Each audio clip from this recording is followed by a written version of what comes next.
ವಿದೇಶದಲ್ಲಿ ಮೀಸಲಾತಿ ರದ್ದುಪಡಿಸುವ ಹೇಳಿಕೆ ನೀಡಿರುವ ಕಾಂಗ್ರೆಸ್ ಪಕ್ಷದ ವಿರೋಧ ಪಕ್ಷದ ನಾಯಕ ರಾಹುಲ್ ಗಾಂಧಿ ವಿರುದ್ಧ ಬಿಜೆಪಿಯ ಎಸ್ಸಿ ಮೋರ್ಚಾ ವತಿಯಿಂದ ಪ್ರತಿಭಟನೆ ನಡೆಸಲಾಯಿತು. ಸೆಪ್ಟೆಂಬರ್ 13 ಮಧ್ಯಾಹ್ನ 1 ಗಂಟೆ ಬಾಗಲಕೋಟೆಯ ನವನಗರದ ಜಿಲ್ಲಾಧಿಕಾರಿಗಳ ಕಚೇರಿಯ ಮುಂಭಾಗದಲ್ಲಿ ಪ್ರತಿಭಟನೆ ನಡೆಸಿದ ಬಿಜೆಪಿಯ ಎಸ್ಸಿ ಮೋರ್ಚಾದ ಪದಾಧಿಕಾರಿಗಳು ಹಾಗೂ ಕಾರ್ಯಕರ್ತರು ರಾಹುಲ್ ಗಾಂಧಿ ಮತ್ತು ಕಾಂಗ್ರೆಸ್ ಪಕ್ಷದ ವಿರುದ್ಧ ಘೋಷಣೆಗಳನ್ನು ಕೂಗಿ ಆಕ್ರೋಶವನ್ನು ವ್ಯಕ್ತಪಡಿಸಿದರು.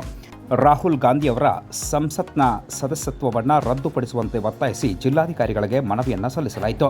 ಈ ಸಂದರ್ಭದಲ್ಲಿ ಬಿಜೆಪಿ ಪಕ್ಷದ ಜಿಲ್ಲಾ ಪ್ರಧಾನ ಕಾರ್ಯದರ್ಶಿ ರಾಜು ನಾಯ್ಕರ್ ಅವರು ಸೇರಿದಂತೆ ಬಿಜೆಪಿ ಪಕ್ಷದ ಪ್ರಮುಖರು, ಎಸ್ಸಿ ಮೋರ್ಚಾದ ಪದಾಧಿಕಾರಿಗಳು ಹಾಗೂ ಕಾರ್ಯಕರ್ತರು ಉಪಸ್ಥಿತರಿದ್ದರು.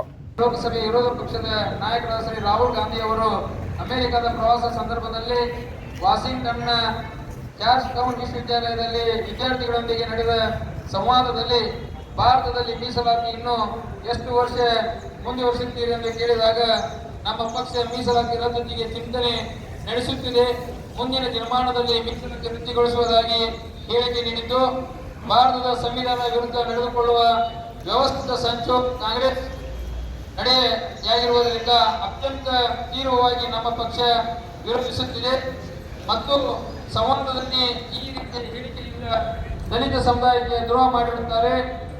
ಭಾರತ ದೇಶದ ಬಗ್ಗೆ ಹೊರ ದೇಶದಲ್ಲಿ ಅನಾವಶ್ಯಕ ಗೊಂದಲ ಅವರು ನಡೆದು ಬಂದಿರತಕ್ಕಂಥ ಜೀವನವನ್ನು ನೋಡಿದರೆ ಅವ್ರಿಗೆ ಒಂದು ರೀತಿಯಾದಂತ ಯಾವುದೇ ರೀತಿಯಾಗಿರ್ತಕ್ಕಂಥ ಜವಾಬ್ದಾರಿಗಳು ಇಲ್ಲದಕ್ಕಂಥ ಬೇಜವಾಬ್ದಾರಿಯಿಂದ ವರ್ತನೆ ಮಾಡತಕ್ಕಂಥ ಒಬ್ಬ ನಾಯಕ.